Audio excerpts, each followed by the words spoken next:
Part 3.1 Interpretation of Surah Al-Hamd by Ayatollah Ruhollah Khomeini. I have been asked to say something on the exegesis of Surah Hamd. The fact is that the exegesis of the Quran is not a thing of which we may be able to acquit ourselves well. In every period of Islamic history, the top scholars, including both the Sunni and the Shiites, have compiled a large number of books on the subject. But every scholar has written his book from the angle with which he was well conversant and has interpreted only one aspect of the Quran. Still, it cannot be said whether even that aspect has been covered fully. During the past 14 centuries, the Gnostics such as Muhyiddin ibn Arabi, Abdul Razzaq Kashani, Mullah Sultan Ali, etc., have written excellent commentaries on the Quran and dealt well with the subject in which they had specialized. But what they have written is not the exegesis of the Quran. At most, it can be said that they have exposed some aspects of it.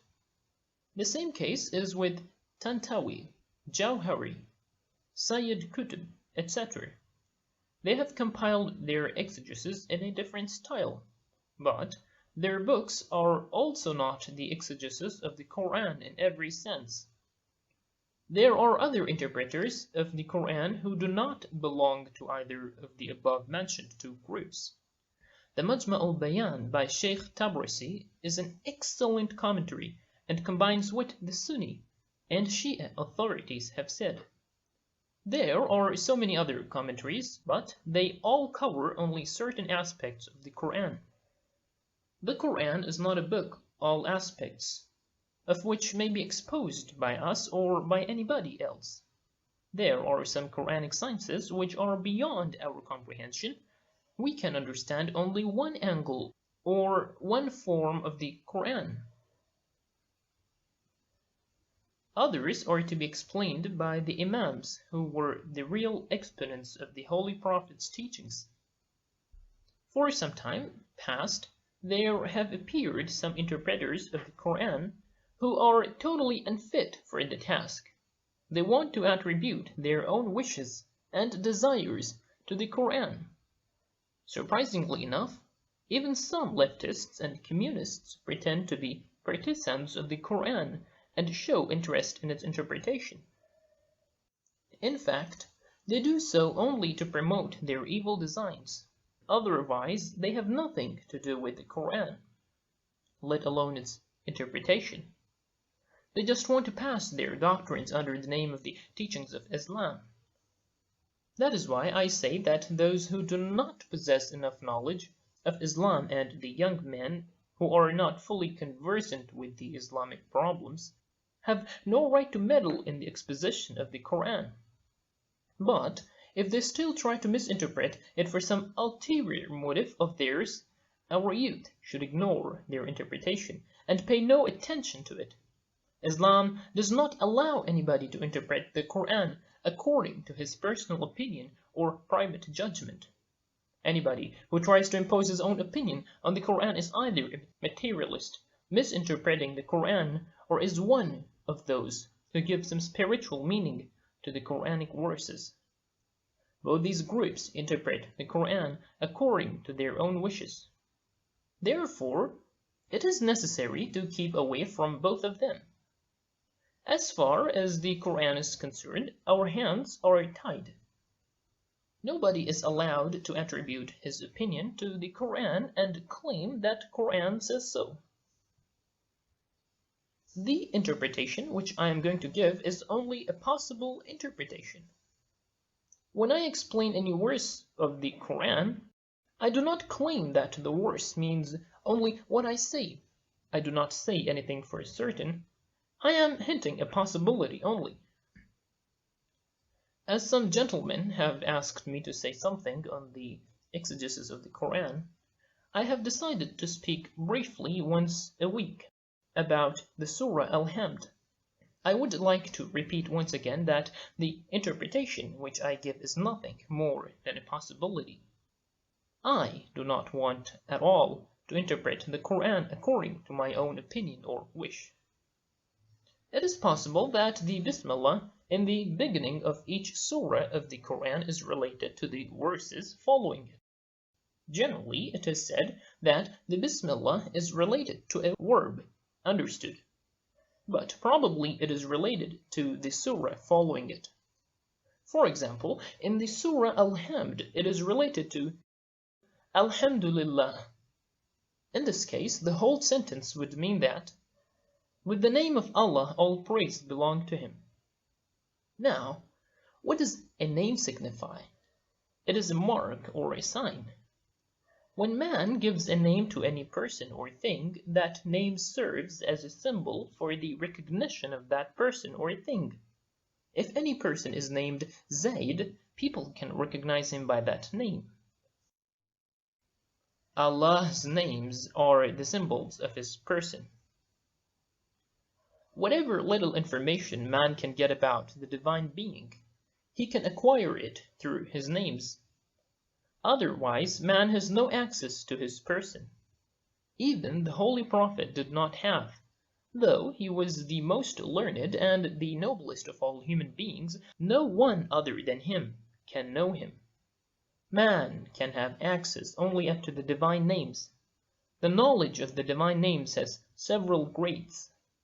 Some of them we can comprehend, others can be grasped only by the Holy Prophet, and some of his chosen followers. The whole world is a name of Allah.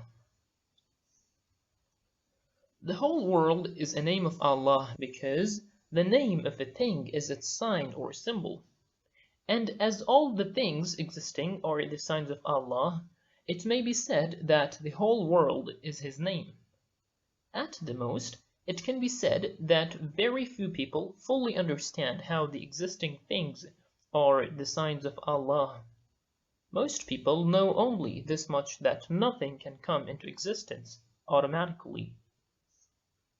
Nothing, the existence of which is only possible, can come into existence automatically.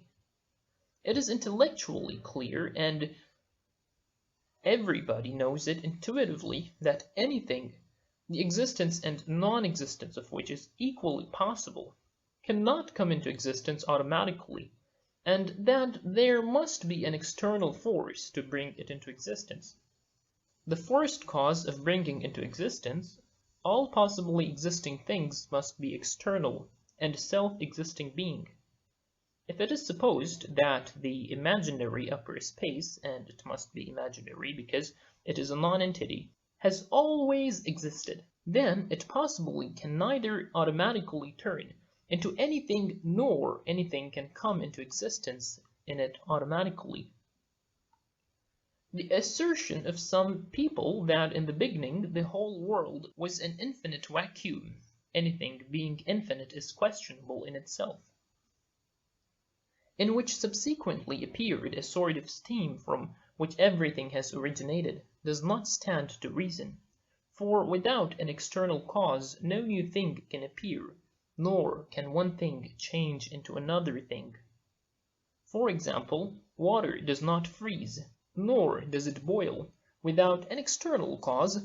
If its temperature remains constant and does not go below 0 degrees, nor above 100 degrees, it will always remain water. In short, the existence of an external cause is essential for every change. Similarly, nothing, the existence of which is only possible, can come into existence without an external cause. These facts are self-evident truths. All existing things are a sign of Allah. This much can be easily understood by all, that all existing things are a sign and a name of Allah. We can say that the whole world is Allah's name. But the case of this name is different from that of the names given to the ordinary things. For example, if we want to indicate a lamp or a motor car to someone, we mention its name. The same thing we do in the case of a man or Zaid. But evidently that is not possible in the case of the being possessing infinite sublime qualities. Anything which is finite is a possibly existing thing. If an existing thing is finite, it is a possibly existing thing. As Allah's existence is infinite, He should evidently possess all sublime qualities, for if He lacked even one quality, He would become finite, and as such possibly existing. The difference between a possibly existing being and an essentially existing being is that the latter is infinite and absolute in every respect. If all the sublime qualities of the essentially existing being were not infinite, that being would not be the essentially existing being and the source of all existence. All the things caused by this source of existence are endowed with the qualities possessed by the essentially existing being, but on a smaller scale and in varying degrees. What is endowed with these qualities to the utmost possible degree is called the grand name or al-Ism al-Azam. What is the grand name? The grand name is that name or sign that is somewhat endowed with all the divine qualities to the greatest possible degree.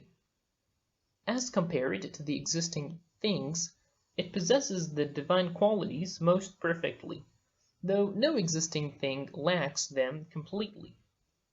For everything has been endowed with them according to its nature and capacity. Even those material things which appear to us to be totally devoid of all knowledge and power are not really so and possess some degree of perception and knowledge. All existing things glorify Allah. As we are veiled, we cannot perceive it, but it is a fact that the sublime qualities are reflected even in the things lower than man and animals. At the most, these qualities are reflected in them according to the capacity of their existence. Even the lowest creations possesses the quality of perception. The Quran says, "There is not a thing that does not praise Him, but you do not understand their praise." Surah Bani Israel, chapter 17, verse 44. As we are veiled and do not understand the praise of all existing things, the ancient scholars did not know that the imperfect beings also possessed perception. That is why they took this praise to mean the praise indicated by the creation of all things. But in fact, this verse has nothing to do with that kind of praise, which is quite a different matter, as we already know. According to a tradition, once the people heard the pebbles in the Holy Prophet's hand praising Allah. They could understand the praise of the pebbles, but this praise was such that the human ears were quite unfamiliar with it. It was in the pebbles' own language, not in any human language. Hence, it is clear that the pebbles possesses perception, although of course according to their existential capacity. Man, who considers himself to be the source of all kinds of perception, thinks that other things are devoid of it. But that is not a fact. Although it is true that man has a higher degree of it, being veiled, we are unaware of the perception of other things and their praising Allah, and think that there is no such thing. There are many things that we do not know. There are many things about which man thinks that they do not exist, but in fact they do, though we may be unaware of them. Every day new discoveries are being made. Formerly, it was believed that the plants were inanimate objects, but now it is said that they have hearing system. If you put the tissues of a tree in hot water and pass a voice through them, there will be a reaction and you will hear some voices in response. We do not know how far this report is correct, but it is certain that this world is full of voices and sounds. The whole world is living and is a name of Allah. You yourselves are a name of Allah. Your tongue and your hands are names of Allah. All movements are the names of Allah. The praise you make of Allah is His name. When you go to the mosque after washing your feet, you go with the name of Allah. You cannot part with the name of Allah, because you yourselves are His name. The beat of pulse, the throbbing of heart, and the blowing of wind are all names of Allah. Perhaps that is what is meant by the names of Allah in this verse. There are many other verses in which the phrase, with the name of Allah, has been used. As we have said, everything is the name of Allah, and the name has passed away in the named. We think that we have an independent existence, but that is not a fact. If that being who has brought everything into existence by means of his will and the reflection of his light, of his glory, withdrew his light for a moment, all the existing things would be annihilated immediately and return to their pre-existing state. Allah has created the whole world by the light of his glory, which is true nature of existence, and the name of Allah. The Quran says, Allah is the light of the heavens and the earth, chapter 24, verse 35. Everything is illuminated by His light. Everything has appeared by dint of His light. This appearance itself is a reflection of His light. Man's appearance is also a light. Therefore, man himself is a light. Animals are also a light of Allah's glory. The existence of the heavens and the earth is a light from Allah. This light has so passed away in Allah that the Quran has said, Allah is the light of the heavens and the earth. It has not said that the heavens and the earth are illuminated by the light of Allah. The reason is that the heavens and the earth are non-entity. Nothing in our world has an independent existence of its own. In other words, there is nothing here that is self-existing. In fact, there is no existent other than Allah. That is why the Quran says, with the name of Allah, all praise belongs to Allah. With the name of Allah say, He is Allah the One.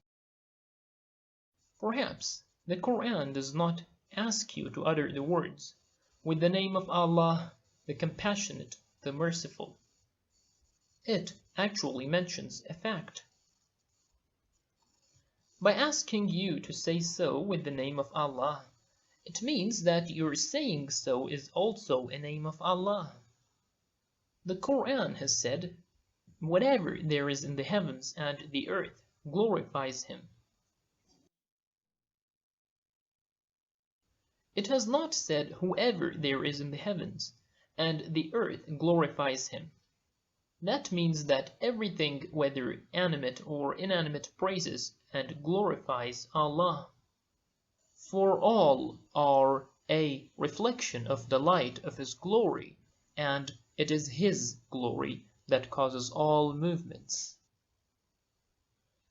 Everything in the world is a manifestation of His glory. The cause of all that occurs in the world is the manifestation of Allah's glory. Everything is from Him, and everything returns to Him. No creature has anything of its own. If anybody claims to have anything of his own, he virtually wants to compete with the source of divine light, while, as a matter of fact, even his life is not of his own. The eyes you have are not your own.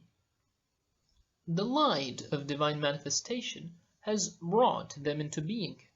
The praise of Allah that other people or we express is a divine name, or it is because of a divine name. That is why the Quran says, "With the name of Allah, and praise belongs to Allah." The world is a comprehensive manifestation of divine glory. It is a manifestation that includes all manifestations. Allah's name, Rahman, the compassionate, and Rahim, the merciful, are the manifestations of His manifestation. Because of His mercy and benevolence, Allah has bestowed existence in the existing things. This is itself is a show of mercy and kindness. Even the existence conferred on the harmful and obnoxious things is a show of His favor, which is common to all existing things. It is the manifestation of the glory of His name, Allah, which is a true manifestation of His glory in every sense. Allah is a station. It is a comprehensive name, which is itself a manifestation or divine glory in every sense. Otherwise, the divine being has no name apart from His essence or person. Allah, His name including Allah, Rahman and Rahim, are only the manifestations of His glory. In the Bismillah, His names Rahman and Rahim have been added to His comprehensive name Allah, because they signify His self-sustaining attributes of mercy, favor, and compassion. His attributes of retribution, anger, etc. are subservient to these attributes. The praise of any kind of excellence is actually the praise of Allah. When a man eats something and says how delicious it is, he praises Allah unconsciously.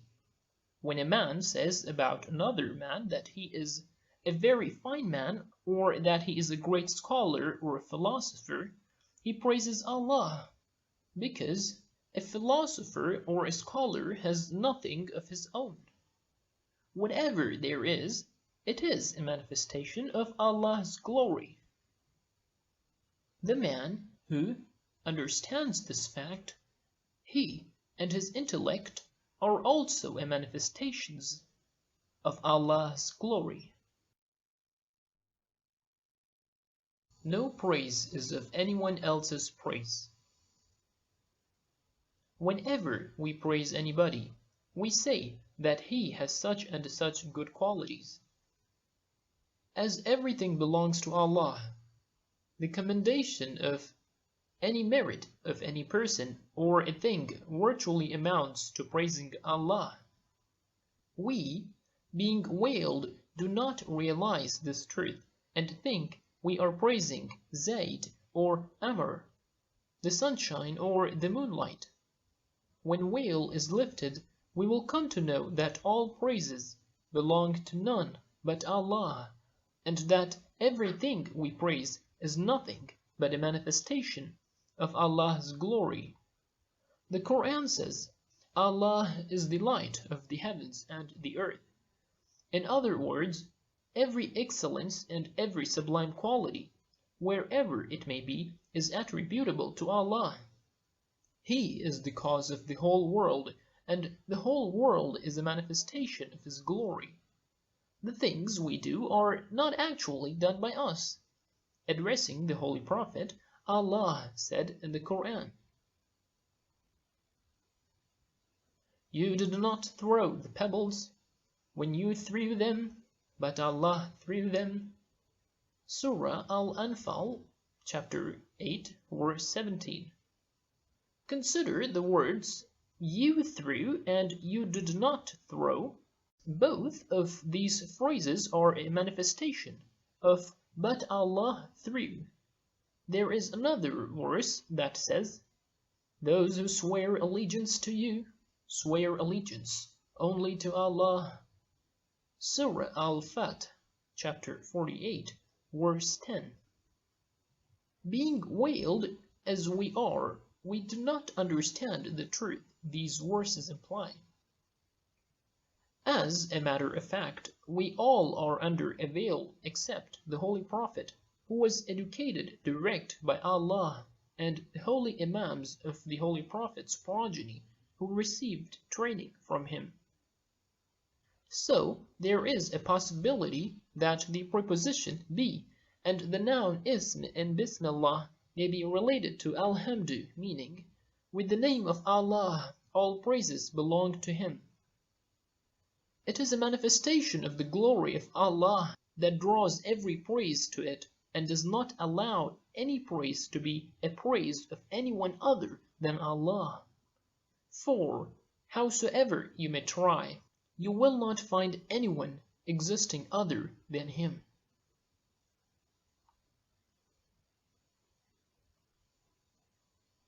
Therefore, whatever praise you express, it will be a praise of Allah. It may be noted that praise is always made of positive qualities.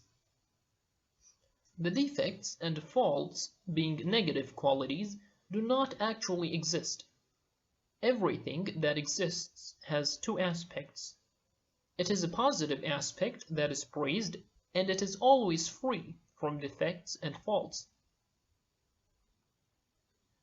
There exists only one excellence and one beauty, and that is the excellence and beauty of Allah. We should try to understand this truth. Once we are convinced of this fact, everything else will be easy. As a matter of fact, it is easy to acknowledge something verbally, but it is difficult to persuade oneself to believe even a rational thing firmly. To believe something intellectually is one thing, and to be convinced of it is another. To be convinced of the truth of a thing is different from believing it intellectually because of the existence of some scientific arguments to prove it. The impeccability of the prophets was due to their firm conviction. A man who is fully convinced of a truth cannot act contrary to his conviction. If you were sure that somebody was standing near you with a drawn sword in his hand, and that he would kill you if you uttered a single word against him, you would never say anything against him because your first concern was to save your life. In other words, as far as this matter was concerned, you were so as to say infallible. A man who was convinced that if he slandered anybody behind his backbiting would assume the shape of a dreadful animal, with a long tongue stretching from the slanderer to the slandered, and this animal would be crushing him. He would never indulge in backbiting anybody. If a man was sure that slandering is the food of the dogs of hell, and the slanderer would be ceaselessly devoured by him, he would never stoop to his vice. We occasionally indulge in backbiting only because we are not fully sure of the consequences of this bad habit.